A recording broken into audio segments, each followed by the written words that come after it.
Grüß Gott. Grüß Gott. Sie bringen uns eine Skulptur mit. Ja. Ist die aus Ihrer Familie? Wir haben früher mal eine kleine Hauskapelle gehabt. Die ist in die 50er Jahre abgerissen worden wegen Baufälligkeit. Und da ist die einzige Figur, hat meine Mama gerettet. Und die hat es mir geschenkt, weil ich die Anna bin. Ach, wie nett. Ja. Ja. Und ich weiß nicht, wie alt, wer es gemacht hat. Ich möchte eigentlich alles wissen. Einen wesentlichen Punkt haben Sie ja schon genannt. Es geht hier um die heilige Anna. Die ist hier aber dargestellt in einer Art und Weise, also nicht als Einzelfigur, sondern in Verbindung mit zwei weiteren Figuren, nämlich zum einen dem Jesuskind. Jesus, ich habe immer gemeint, das ist die Maria und der Jakob. Nein, Okay. genau. Das ist tatsächlich das Jesuskind und die Maria. Kompositionen, die eben aus diesen drei Figuren bestehen, nennt man Anna Selbdritt. Selbdritt ist ein alter Name für zu dritt. Anna zu dritt. Das Motiv kommt aus dem Mittelalter schon. Wir haben 3 Generationen, also die Mutter Mariens und die Großmutter Jesu und alles, das sieht man hier. Hier ist es sogar noch kombiniert mit einem anderen Motiv, das nämlich in Legenden berichtet wird, dass die heilige Anna der Maria das Lesen beibringt und deswegen hat Maria hier ein Buch in der Hand. Okay. Wo kommen Sie denn her? Zwischen Miesbach und Bayrischzell, auf dem Oberland. Dann werden wir das Stück auch da verorten müssen. Ich habe mir es gerade mal vom hinteren Bereich angeschaut und da sieht man sehr instruktiv, dass es sich tatsächlich um Zeugnisse der Volksfrömmigkeit handelt, weil diese Figuren, die Figur, aber auch der Sockel gar nicht so alt sind. Es gibt mit Sicherheit ein Vorbild, vielleicht auch ein großes, da könnte man jetzt auf die Suche gehen, nachdem ein Meister, ich würde fast sagen, am Ende des 19. oder im frühen 20. Jahrhundert diese Figur geschnitzt hat. Sicher aus dem Raum, aus dem sie kommen.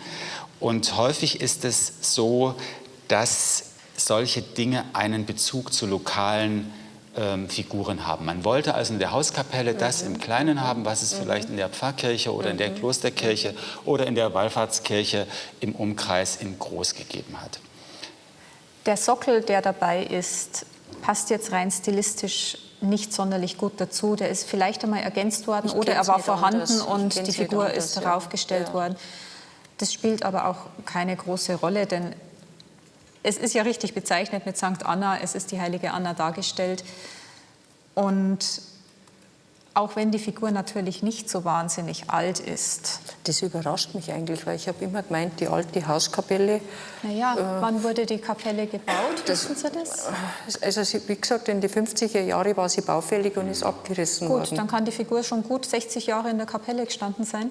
Und dann ist sie halt vielleicht genau zu diesem Zweck damals gekauft worden, in Auftrag gegeben oder eben speziell dafür gekauft worden. Und damit ist sie ja immer noch 120 Jahre alt, das darf man nicht vergessen. Ja. Stilistisch gehört sie natürlich in den Frühbarock, aber das ist genau das Vorbild. Und irgendein Meister, ein guter Schnitzer, hat nach diesem Vorbild diese Figur geschaffen. Aber es ist eindeutig an der Schnitzerei, aber auch an der Fassung zu sehen, dass wir nicht sehr viel früher als in die 1880er, 90er, vielleicht sogar erst in die Zeit um 1900 kommen. Und das Gold, ist das Blattgold? Nein. Das ist eine Ölvergoldung, trifft auch eigentlich genau in die Zeit. Also alles stimmt, wird stimmig in der Zeit.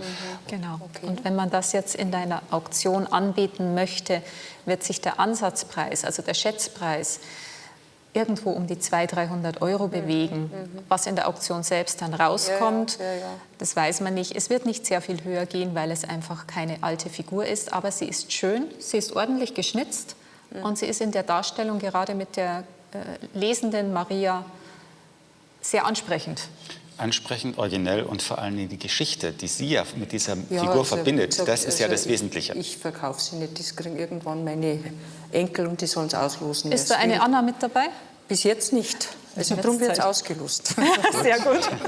Na dann, schauen wir mal, wenn das Losglück trifft. Was ist das für ein Holz?